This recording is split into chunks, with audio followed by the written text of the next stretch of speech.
కొనసాగుతుంది సతీష్. రైట్ చంద్రశేఖర్. ఇక Jubilee hills bypoll ఫలితాలు బీజేపీకి అగ్ని పరీక్షలా మారబోతున్నాయి. డిపాజిట్ పై కాషాయ పార్టీ ఆశలు పెట్టుకుంది. బీజేపీకి ఆశించిన ఓట్లైనా వస్తాయా లేదా అని నేతలు ఆందోళన పడుతున్నారు. డిపాజిట్ రాకపోతే వచ్చే జీహెచ్ఎంసీ ఎన్నికల్లో బీజేపీపై ప్రభావం పడే అవకాశం ఉంది. గత అసెంబ్లీ ఎన్నికల్లో కూడా జూబ్లీ హిల్స్ లో బీజేపీకి డిపాజిట్ దక్కలేదు. ఆశించిన ఓటు రాకపోతే బీజేపీ అధ్యక్షుడు రామచంద్రరావు కిషన్ రెడ్డిని టార్గెట్ చేసే అవకాశం ఉంది. ఇక ఫీల్డ్లో ప్రస్తుతం మా కరెస్పాండెంట్ నాగేంద్ర సిద్ధంగా ఉన్నారు. నాగేంద్ర, మొత్తంగా ఇంకొక రోజు అయితే పూర్తి రిజల్ట్ వచ్చేస్తుంది. బట్ ఇప్పటికే ఎగ్జిట్ పోల్స్ మనం చూసినప్పటికీ ముఖ్యంగా బీఆర్ఎస్ కాంగ్రెస్ మధ్య టఫ్ ఫైట్ నడుస్తోంది. అసలు బీజేపీకి చాలా తక్కువ శాతం ఓట్లు వస్తాయని అన్ని సంస్థలు అంచనా వేస్తున్నాయి.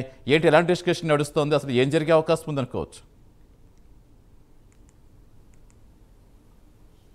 Thank you Satish. ప్రస్తుతం జూబ్లీస్కి సంబంధించినటువంటి బైపోల్ ఫలితాలపైన ప్రధానంగా బీజేపీలో పెద్ద ఎత్తున చర్చ జరుగుతుంది. ఎందుకంటే జూబ్లీస్కి సంబంధించినటువంటి బైపోల్లో బీజేపీకి ఎన్ని ఓట్లు వస్తాయనే దానిపైన నేతలంతా కూడా చర్చించుకుంటున్నటువంటి పరిస్థితి ఉంది. ఎందుకంటే దాదాపు 48.47% నమోదైనటువంటి పోలింగ్లో అంటే డిపాజిట్ రావాలంటే కనీసం 32,000 బీజేపీ పార్టీకి రావాల్సినటువంటి అవసరం ఉంది. ప్రస్తుతం బీజేపీ వర్సెస్ అదేవిధంగా మరొకవైపు బీఆర్ఎస్ కానీ అటు కాంగ్రెస్ కానీ మూడు ప్రధాన పార్టీలు ప్రధానంగా పెద్ద ఎత్తున జూబ్లీస్కి సంబంధించినటువంటి ఉప ఎన్నికలో ప్రచారం చేశాయి. మేమే అక్కడ జెండా ఎగురవేస్తామంటూ కూడా ప్రతి పార్టీకి సంబంధించినటువంటి నేతలంతా కూడా పెద్ద ఎత్తున చెప్పుకొచ్చారు. కానీ చివరికి చూస్తే ఇప్పుడు జూబ్లీస్కి సంబంధించినటువంటి పోటీలో ప్రధానంగా కాంగ్రెస్ వర్సెస్ బీఆర్ఎస్ మధ్య ప్రధాన పోటీ ఉంది.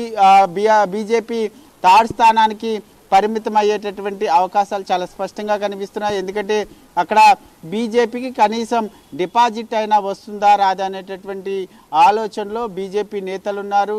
బీజేపీ నేతల్లో ప్రధానంగా ఎందుకంటే గత అసెంబ్లీ ఎన్నికలు అంటే 2023లో జరిగినటువంటి ఎన్నికల్లో అక్కడ పోటీ చేసినటువంటి లంకల దీపక్ ప్రస్తుతం ఇప్పుడు కూడా అతనే అభ్యర్థిగా పోటీ చేయడం జరిగింది. గత ఎన్నికల్లో 25,000 ఓట్లకే బీజేపీ పరిమితమైంది. అప్పుడు కూడా డిపాజిట్ రానటువంటి పరిస్థితి ఉంది. కానీ ఇప్పుడు కేంద్ర మంత్రిగా కిషన్ రెడ్డి ఇలాకాలో ప్రస్తుతం సికింద్రాబాద్ ఇలాకాలో జూబ్లీహిల్స్ నియోజకవర్గం ఉంది.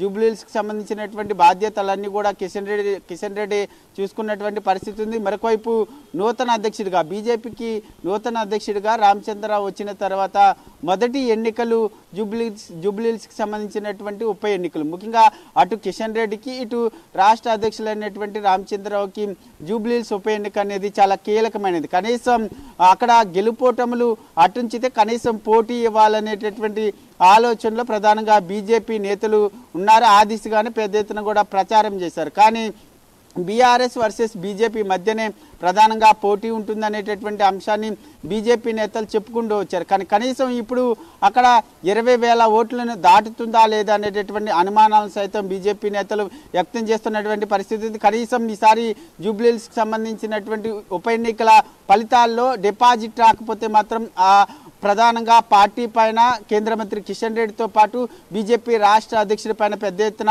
ఎఫెక్ట్ అయ్యేటటువంటి అవకాశం ఉంది. ఎందుకంటే ఇప్పటికీ ఒకవైపు పార్టీలో ఉన్నటువంటి నేతలంతా కూడా జూబ్లీహిల్స్కి సంబంధించినటువంటి పూర్తి బాధ్యతలు కిషన్ రెడ్డివి అంటూ కూడా బహిరంగంగానే చాలాసార్లు చెప్పినటువంటి పరిస్థితి. మరొకవైపు పార్టీ నుంచి బయటికి సస్పెండ్ చేసినటువంటి గోసమహల్ ఎమ్మెల్యే బహిరంగంగానే బీజేపీ నేత సీనియర్ నేత అయినటువంటి కేంద్ర మంత్రి కిషన్ రెడ్డి పైన బహిరంగంగానే ఆయన వ్యాఖ్యలు చేయడం జరిగింది. ఎన్ని ఓట్ల తేడాతో బీజేపీ ఓడిపోతుంది, ఎన్ని ఓట్లు బీజేపీకి వస్తాయో కిషన్ రెడ్డి ప్రజలకు చెప్పాలంటూ కూడా చెప్పినటువంటి నేపథ్యంలో ప్రస్తుతం అక్కడ డిపాజిట్ రాకపోతే మాత్రం వచ్చేటటువంటి జీహెచ్ఎంసీ ఎన్నికల్లో బీజేపీకి చాలా పెద్ద ఎదురు దెబ్బ తగిలేటటువంటి అవకాశాలు కనిపిస్తున్నాయి. దీంతో పాటు మరొకవైపు బీజేపీ నేతలకు కూడా రామచంద్రరావు అదేవిధంగా కిషన్ రెడ్డిని టార్గెట్ చేసేటటువంటి అవకాశాలు అయితే